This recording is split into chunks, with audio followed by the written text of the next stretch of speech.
Apa jadinya jika kelompok pemburu iblis yang menyelamatkan dunia ternyata adalah separuh iblis? Apakah dia bisa melakukannya? Inilah alur kisah K-pop Demon Hunter. Sebelum lanjut, jangan lupa nonton versi fullnya untuk menghormati karya luar biasa ini. Bersama Bang Dino, mari kita bahas alurnya. Film dimulai dengan kerumunan super besar di sebuah konser. Semua orang teriak-teriak nama grup idola mereka, Huntrix. Energi penontonnya langsung pecah banget. Tapi adegannya tiba-tiba mundur ke masa lalu. Ternyata para iblis sudah lama banget mengincar dunia kita, mencuri jiwa manusia untuk menyalurkan kekuatan ke raja iblis mereka yang namanya Guima. Terus muncul para pahlawan pembela manusia. Mereka lahir dengan suara yang bisa mengusir kegelapan.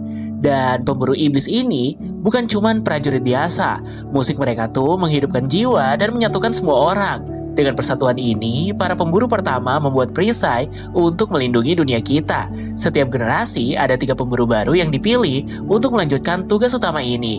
Lagu-lagu mereka membuat perisai itu jadi sangat kuat dan tidak tertembus, yang akan menjauhkan iblis dari dunia ini. Kita dikenalkan seorang wanita namanya Celine. Dia yang membentuk grup pemburu di generasi ini.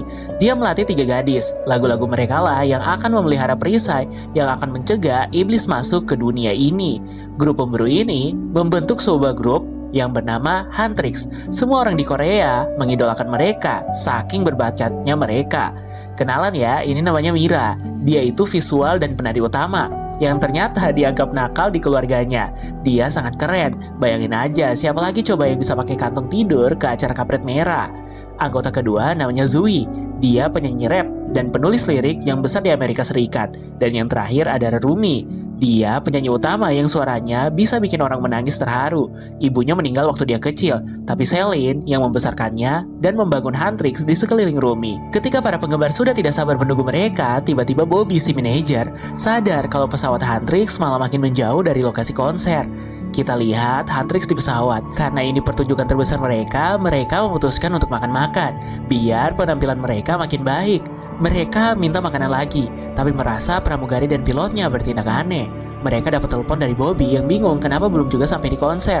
Pas mereka mengintip lewat jendela, ternyata pesawatnya salah arah. Saat itu juga, Huntrix tahu bahwa pramugari dan pilot itu bukan manusia biasa, tapi semuanya iblis. Mereka yakin banget karena ada pola iblis di tangan mereka. Para iblis itu langsung berubah wujud untuk menyerang, tapi buat Huntrix, mereka sama sekali tidak mengancam.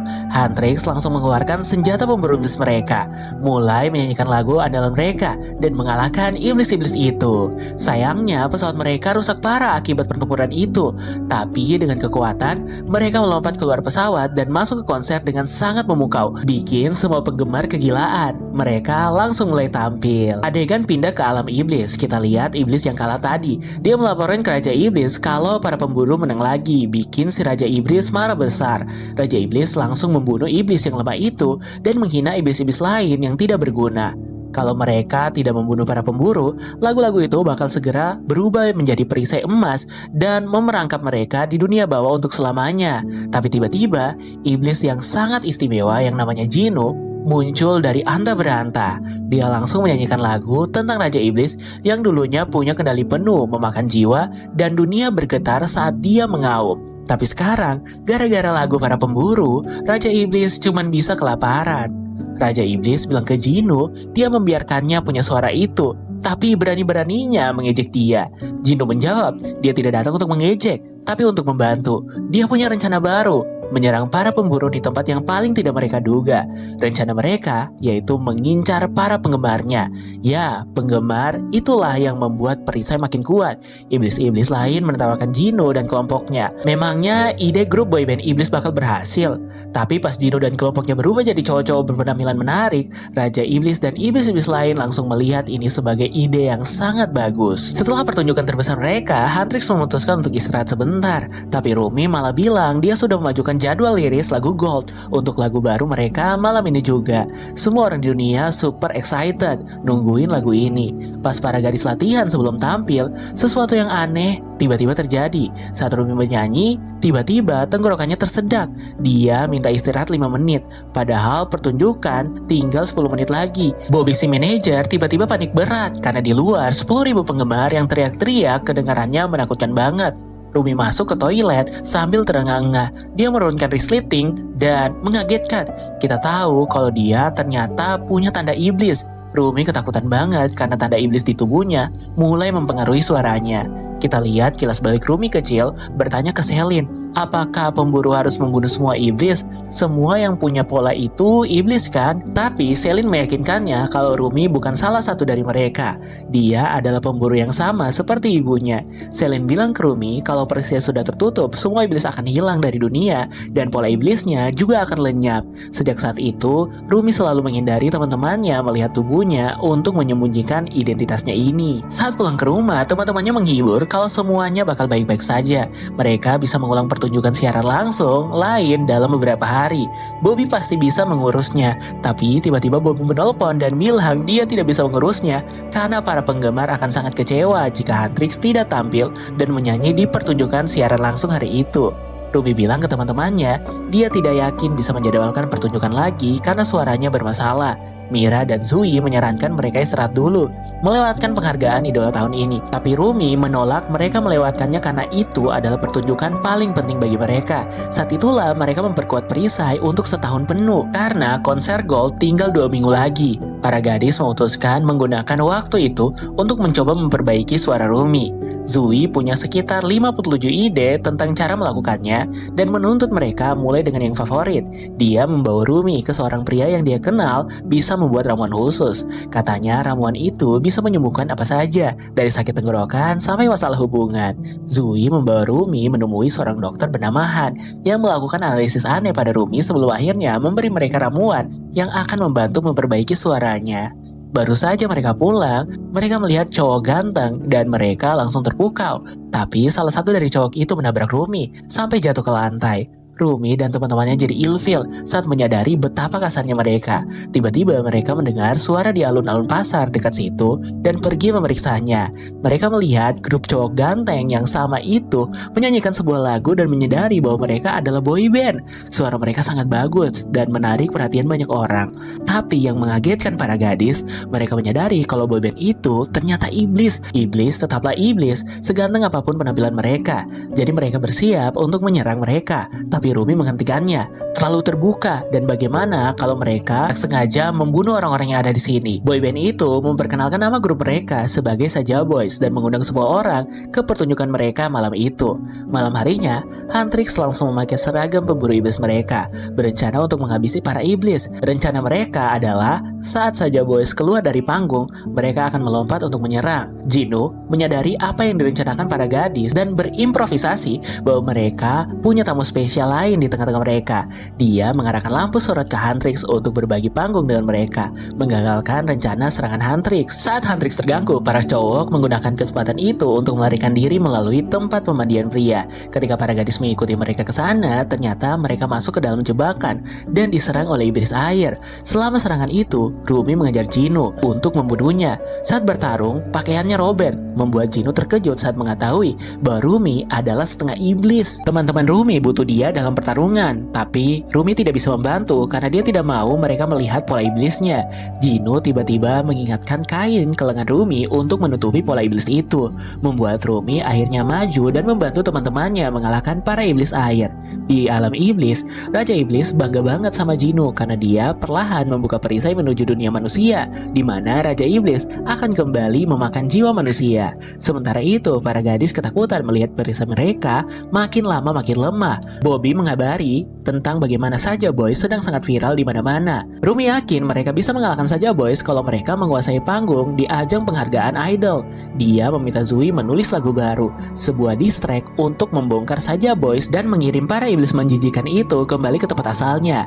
Rumi memutuskan untuk meminum ramuan yang dia dapat dari Dr. Han, tapi dia kecewa karena ternyata isinya hanya jus anggur. Rumi melihat seekor burung aneh memakai topi di balkonnya. Saat dia memeriksanya, dia melihat kucing iblis dan segera mengeluarkan mengeluarkan pedangnya, tapi langsung menyimpannya kembali setelah menyadari kucing itu tidak bermaksud jahat. Kucing itu memberikan surat untuknya dari Jino yang mengajaknya bertemu. Rumi pergi menemuinya, tapi bukan untuk bicara, melainkan untuk mencoba membunuhnya. Jino memintanya tenang dan bilang dia hanya ingin bicara tentang pola iblisnya.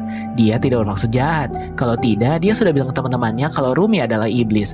Dia penasaran bagaimana seorang iblis yang juga seorang pemburu bisa bebas berkeliaran di dunia manusia. Rumi menolak dan bilang dia bukan iblis. Tapi, kalau dia bukan iblis, bagaimana pola-pola iblis itu bisa ada di tubuhnya? Jino bilang dia tahu rasanya memiliki pola itu di tubuhnya. Tapi Rumi menjawab dengan agresif bahwa Jino adalah iblis dan iblis tidak mempunyai perasaan. Jino bilang, semua yang iblis rasakan adalah rasa malu dan kesengsaraan mereka. Begitulah cara Raja Iblis mengendalikan mereka. Dia menyadari bahwa Rumi istimewa dan beruntung karena dia tidak bisa dikendalikan oleh Raja Iblis. Dia menambahkan kalau dia tidak akan pernah lupa pertama kali dia mendengar suara Raja Iblis.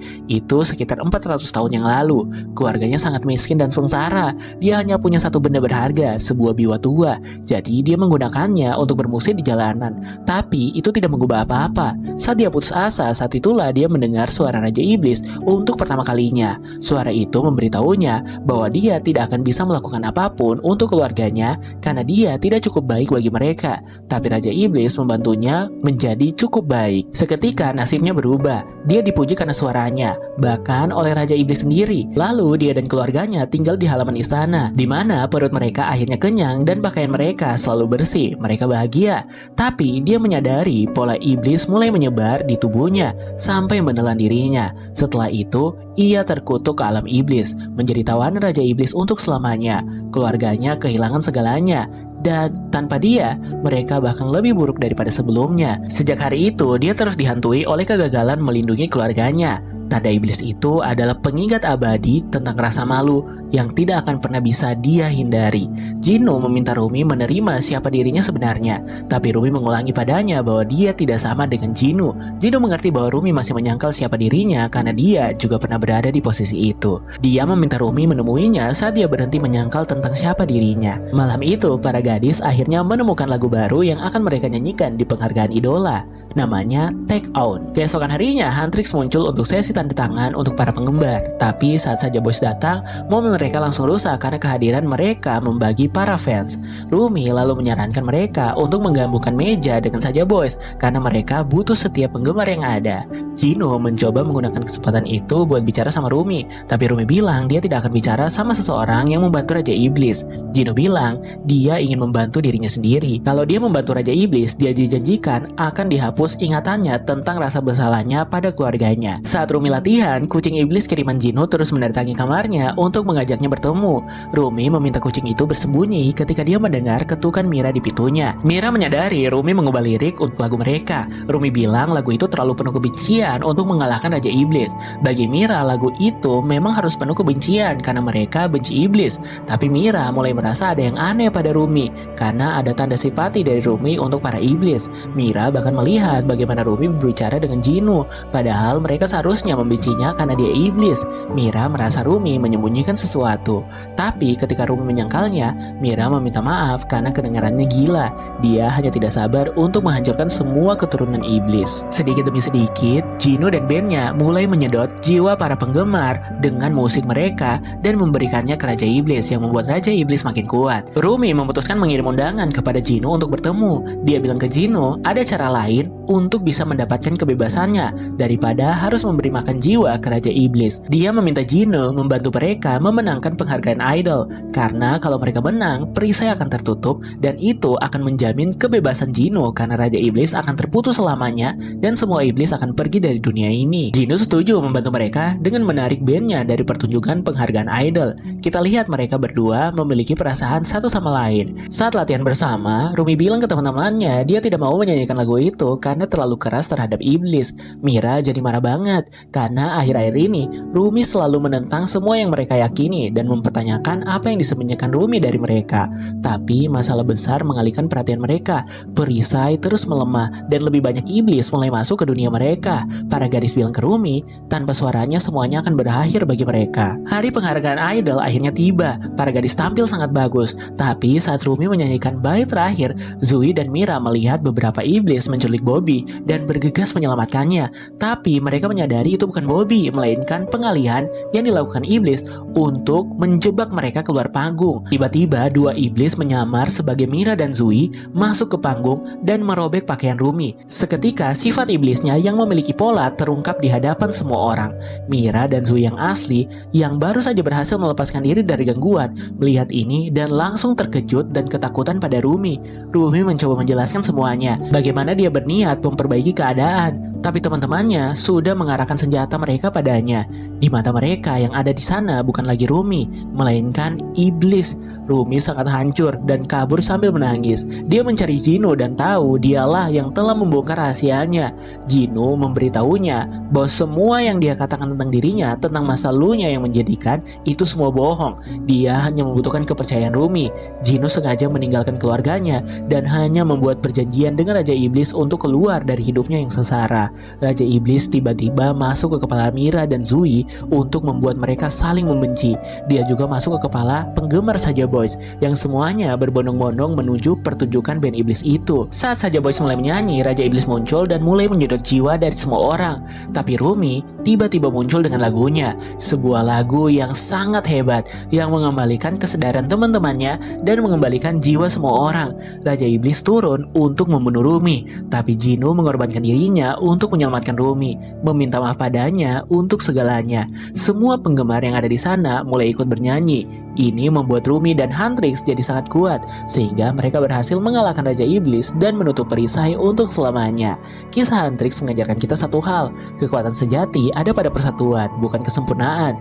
Gak peduli seberapa besar rahasia atau seberapa kuat iblis yang kamu hadapi, kamu gak harus menghadapinya sendirian. And by the way, siapa karakter favoritmu dari film ini? Tulis di bawah dan yuk request next kita bahas film animasi apa lagi. Bang Ino di sini, jangan lupa like dan subscribe, dan adios.